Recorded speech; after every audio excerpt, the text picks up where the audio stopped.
নমস্কার, আমি সহেলি। আজকে একটা গানের নতুন ধরনের জিনিস আলোচনা করব।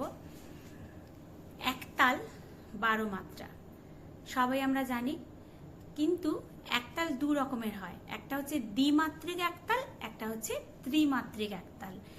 তো আজকের আলোচনাটা হচ্ছে ত্রিমাত্রিক একতাল নিয়ে।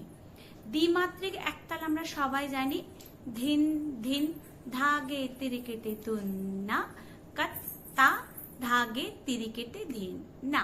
এটা আমরা সবাই জানি। ছন্দ 2 2 2 2 2 2, এটা হলো ছন্দ। এবার ত্রিমাত্রিক একতাল। ত্রিমাত্রিক একতাল কি হবে? ছন্দ 3 3 3 3, মানে 4টে 3, তাহলে 4 × 3 12। তো সেই ত্রিমাত্রিক যে একতাল তার ছন্দ 3 3 3 3 হবে। তো ত্রিমাত্রিক একতালটা একবার দেখে নি। ধা ধি না না তি না কত তেটে ধিন তেটে ধিন তেটে। আর একবার ধা ধি না না তি না কত তেটে ধিন তেটে ধিন তেটে। তাহলে প্রথমে তালি, তারপর দ্বিতীয় তালি, তারপর খালি, তারপর আবার তৃতীয় তালি। তালটা কিছুটা শুনতে দাদরা তালের মতো হয়, যেহেতু 3 3 ছন্দ দাদরাতেও, তাই 3 3 ছন্দ ধা ধি না না তি না।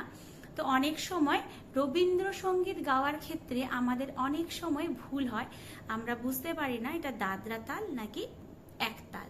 কিন্তু ম্যাক্সিমাম রবীন্দ্রসঙ্গীতে যে একতালটা ব্যবহৃত হয় সেটা ম্যাক্সিমাম ক্ষেত্রেই ত্রিমাত্রিক একতাল ব্যবহৃত হয়। আর যেটা দাদরা তো আছেই আছে, একতালটা ত্রিমাত্রিক বেশিরভাগ ক্ষেত্রে। আমি এখনো অবধি যত রবীন্দ্রসঙ্গীত দেখেছি ম্যাক্সিমাম হচ্ছে ত্রিমাত্রিক একতাল। দ্বিমাত্রিক একতালটা খুবই কম ইউজ হয়েছে। তো যেমন কিছু গান বলি, আনন্দলোকে মঙ্গলালোকে, তারপর কতবার ভেবেছিনু আপনা ভুলিয়া আমার মন মানে না, দিন রজনী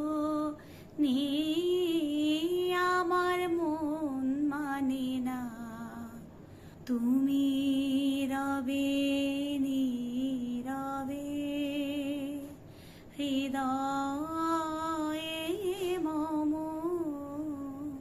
তুমি রবে নীরবে। सजनी सजनी राधिकालु देखे बहु चाहिया, लावण्य पूर्ण প্রাণ প্রাণে সোহে।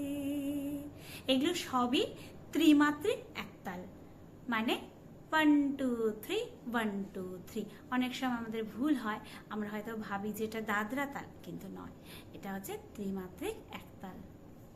Thank you.